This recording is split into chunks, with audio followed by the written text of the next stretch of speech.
Shahrukh Khan, welcome to CNN IBN. Thank you, Rajiv. Thank you very much. The words that we hear most often being used around us these days is cost-cutting and recession. In these times of a global financial meltdown, how badly hit would you say is the Hindi film industry today? See, normally what happens is in any strata of economics, when there is a recession or a boom, the first ones to benefit from it is the upper strata. Yeah. And strangely, when a recession or a bad time happens, the rich guys never get affected. The big guys never get affected because they are well ensconced with, they have their own savings, to put it like a layman. But they work from that level. And I always believe the lower guy doesn't ever get affected either ways. The poor guy is poor, remains poor. So even when the economy is booming, there are promises of the trickle down, but it happens, I don't know when, it's never happened in any economy. I think the people who get affected the most are the middle class people. Yeah. So I think what is going to get affected in the film industry is the middle filmmaker, not the guy who's been making really the small films. Okay. Because they're already used to being frugal and doing it cheaply and working within budgets. Yeah. They're used to it. That's their way of working.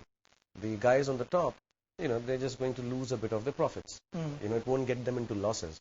So the huge thoughts of big prices, etc., that one has been hearing, that will get cut down and become realistic. So the person I think who's going to get affected most is the person who was making that middle kind of film, which used to be based on the fact that he has to borrow money, keep it there, just on the edge.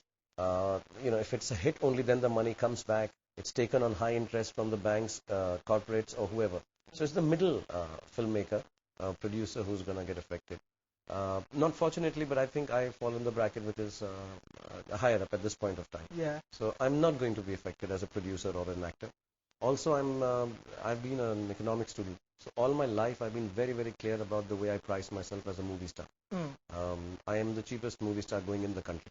Is that true? Yeah, that is true. That's completely an honest truth. And the fact is, I always try to keep the film. It cannot be burdened by a star. Sure. See, stars become because of the film. Okay. Films don't become because of the stars. Yes, this opening game and Friday, Saturday, Sunday is all right. But actually, what did I become a star because of? There's a vehicle called movies. I was a part of it, and one of them did well for me. The second one did well for me, and then people started giving me credit. So if you remember this basic truth, that you become a star because of the movies. Movies don't become great because of the stars. So you don't think that stars become too big sometimes for their own films? They do. And that's the reason, the one thing that I can control is the economics of the film. Sure. So I would never put the burden on a producer, including myself, when I'm producing it. Keep it viable? I'm like, yeah, please make a fantastically expensive film, but let that be the part of the film expense, not the movie star expense. Okay. And I always work like that, whether it's Om Shanti Om, whether it's Chak De. I am affordable in both films as an actor to both the producers, whether it's Red Chilies or it's YRF. Right. And then you can spend it on the film and still keep a margin of profit and sell it and still not seem too expensive. Okay. Having said that, we were very fortunate to have Om Shanti Om at the highest peak of economy. Yeah. Highest priced film. Yes. And it did rake in the money back.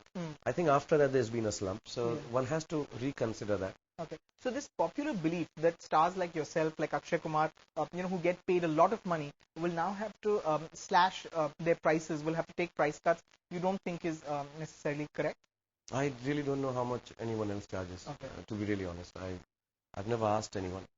I won't have to take a slash. I had no high price. Okay. I've never had a fixed price for a film. I never discuss a price with a producer. And that's why I think a lot of people can't work with me. I always say this to everyone, I'm priceless. And I say it without making a pun on it. A producer comes to me, I like a film. I would never discuss the price with them, whoever it may be. When they were new, the Excel, whether old friends like Karan or Adi, they give me the contract after the film is shot. I sign it without looking at the check, and I keep it in my bank, and maybe the people in the accounts office say, you got this much at the end of the year. So I never had a price like that. So I have ranged in Chak De from about 2.5 crores to my highest price of 6 crores in Om Shanti. So that's my range, and I don't think, if you want to cut more than that, I'm okay with that too. Okay. But of course not counting back end and profits and... I don't participate in profits of a film. Even my own companies. It's nothing personal to me. It goes to my company. We did make profit in Om Shanti. But I've never partaken of distribution rights. I've never participated in profits of any film. As a matter of fact, Karan has been offering it to me for the next film. He says, Bhai, I can't afford you because all the other stars are taking so much. I'm like, you don't have to. You don't have to do anything for me. I don't participate in anybody else's profits or distribution deals, ever. In 62 films, I've never done it even for one film.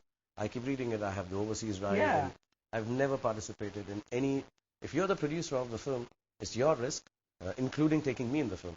So you should be benefiting if there is any benefit, or you should be taking the risk. And many a times it's happened, a producer's come with a film of mine and said, I'm sorry, I can't pay you. And I'm like, okay, I am the king, and I can't be asking for money. I have to give it away. So I truly believe that for films. Okay. On a completely different note, you met Robert De Niro recently in Dubai. Is he one of your idols? Yes, and as Thomas Hardy said in Mayor of Casterbridge, now I can pass away and die. I have seen him. Now I can pass away and die. I think it was one of the most beautiful moments that you could meet. I'd met him in Cannes once, Okay. when we had gone with Dev Das, Right. which was a very social, and I tried to remind him, of course, I'm sure he doesn't remember, but he was kind enough to say, yeah. But he's such a wonderful person. I met him, I touched his feet, and then I kept on trying the joke, are you talking to me? He wasn't listening to the joke. His wife was wonderful. His son, daughter, they were beautiful people. And I met lots of them. They were all there, and we've been in touch now. So we've been talking to each other, SMSing each other. Okay. And I'm hoping to, meet him or show him some films, or when he comes down, honor him at a house by having a good Italian dinner with him.